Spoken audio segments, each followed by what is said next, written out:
Bienvenue, aujourd'hui on part explorer Setagaya, un arrondissement de Tokyo. Beaucoup le connaissent comme un quartier résidentiel, plutôt calme. C'est ça, Mais voilà, en creusant un peu dans les blogs, les vidéos, les infos des musées, on découvre une histoire bien plus complexe, bien plus riche. tout à fait.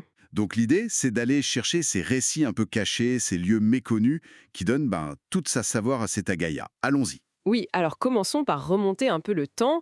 Bien avant l'image moderne, Setagaya, c'était le domaine du clan Kira. Ah oui, le clan Kira. Oui, ils ont été là pendant environ 200 ans, durant la période Muromachi. Ça nous ramène au milieu du XIVe siècle, à peu près. D'accord. Et il reste des traces de cette époque? Le château lui-même a quasiment disparu.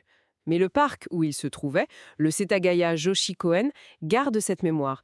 Et il y a aussi le temple Gotokuji, même s'il est plus connu pour autre chose après.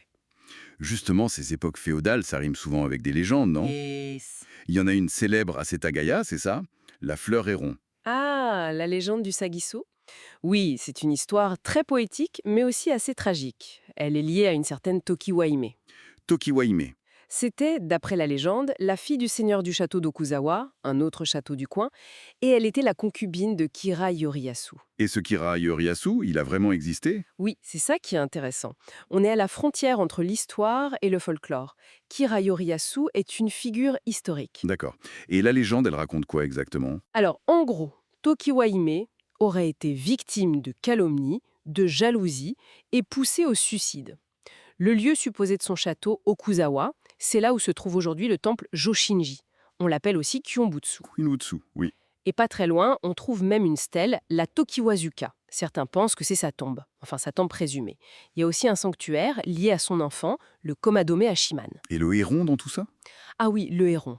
Juste avant de mourir, Tokiwa Hime aurait écrit un message, une sorte de lettre d'adieu, qu'elle aurait attachée à la patte de son héron blanc apprivoisé. Mhm. L'oiseau s'envole, mais alourdi par la pluie ou le chagrin, il finit par s'écraser.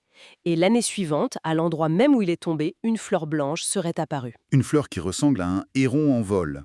Exactement. C'est le Sagiso, et cette fleur, elle est devenue l'emblème floral de Setagaya. C'est une belle histoire pour un symbole, hein, non? Très poétique en effet. Bon, avançons un peu dans le temps. On arrive à l'époque Edo. Oui, l'époque Edo, donc 17e jusqu'au milieu du 19e siècle. Là, une partie de Setagaya passe sous le contrôle d'un autre clan puissant, le clan Ii de Ikone. Et il y a deux sites majeurs qui datent de cette période. Je pense au Setagaya Daikon Yashiki.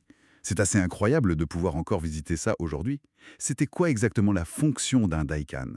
Alors, le Daikan, c'était en quelque sorte le préfet local, le représentant du seigneur, ici le clan Ii. Il gérait les terres, collectait les impôts, ce genre de choses. D'accord. Et ce Daikan Yashiki, c'était la résidence de la famille Oba, qui remplissait cette fonction pour les Ii pendant des générations. Le fait qu'elle soit préservée, ça nous donne une idée très concrète de l'administration, de la vie quotidienne à l'époque. C'est rare. C'est sûr. Et l'autre site lié au clan Ii, c'est le temple Gotokuji, dont on parlait tout à l'heure, le fameux temple au chat. Exactement. Gotokuji et ses milliers de manekineko, les chats porte-bonheur. C'est devenu une attraction majeure. Comment est née cette tradition des chats d'ailleurs? L'histoire la plus connue, c'est celle de Ii Naotaka, un seigneur du clan. Un jour, il chassait près d'un petit temple un peu délabré. Un orage éclate. Hmm. Et là, il voit un chat sur le seuil du temple qui semble lui faire signe d'entrer, de la patte. Intrigué, il s'approche et s'abrite dans le temple. Et juste après? Peu de temps après, la foudre tombe pile à l'endroit où il se tenait quelques instants plus tôt. Incroyable. Le chat lui a sauvé la vie, en somme. C'est ce que raconte la légende, oui. Du coup, très reconnaissant, Ii Naotaka a fait de ce temple, Gotokuji, le temple protecteur de sa famille et a aidé à sa restauration. Et c'est de là que viennent les statuettes. Voilà, la tradition serait née de là, offrir un manekineko en signe de gratitude pour un vœu exaucé ou pour la bonne fortune. Aujourd'hui, il y en a des milliers de toutes tailles. C'est vraiment une vision saisissante. Impressionnant. Restons dans les traditions qui durent. Il y a aussi le marché Boroichi. Ça aussi, c'est un héritage du passé, non? Ah oui, le Boroichi. Ses origines remontent à 1578. C'est très ancien. Il a été lancé par le clan Hojo, qui était là avant les Ii. 1578, d'accord. C'était au départ un rakuichi, c'est-à-dire un marché libre, sans taxes, pour stimuler le commerce local. Ça se tenait à Setagaya Shinjuku, qui est devenu l'actuel Boro-Ichi-Dori, la rue du marché. Et pourquoi Boro-Ichi Boro, ça veut dire vieux tissu, chiffon, c'est ça? C'est ça. Au fil du temps, le marché s'est spécialisé dans la vente de boro, de tissus d'occasion, de kimonos usagés, et puis d'antiquités, d'outils agricoles. D'où son nom. Et il a toujours lieu 2 fois par an, en décembre et en janvier. Le fait qu'un marché avec plus de 4 siècles d'histoire continue d'attirer autant de monde, c'est quand même quelque chose.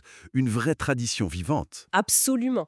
Et Setagaya nous réserve une dernière surprise, peut-être plus inattendue, un trésor naturel cette fois. Ah oui. La vallée de Todoroki. Todoroki Keikoku. Une vallée? En plein Tokyo? Oui, c'est la seule vallée naturelle qui existe encore dans les 23 arrondissements centraux de Tokyo. C'est assez incroyable. Un petit bout de nature préservée, avec la rivière Yazawa, une cascade, un sentier ombragé sous les arbres. Ça doit être un contraste saisissant avec la ville autour. Totalement. C'est un havre de paix inattendu. Il y a même quelques petites légendes locales moins connues qui traînent, comme celle d'un forgeron vers Anegi Park ou une histoire de forêt hantée, le Tatarino-mori à Okamoto. Des petites touches de folklore local. Bon, si on résume un peu tout ça. On a donc ce passé féodal avec le clan Kira. Mhm. La légende très poétique du Sagiso, la fleur héron. Oui, Les trésors de l'époque Edo, comme le Daikan Yashiki, très concret. Et Gotokuji avec ses chats et son histoire incroyable. tout à fait. Le marché Boroichi, cette tradition séculaire qui perdure. Et puis cette vallée de Todoroki, la nature en pleine ville. C'est exactement ça. Tous ces éléments, ces histoires, ces lieux parfois discrets, ils montrent qu'il y a vraiment des couches d'histoire, de culture, juste sous la surface d'un quartier qu'on pourrait croire juste moderne et tranquille. Ça change le regard qu'on porte sur l'endroit. Absolument. Et ça amène une réflexion, pour finir, hein.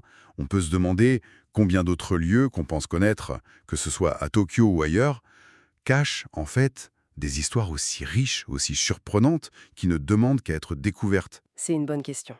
Ça invite à la curiosité en tout cas.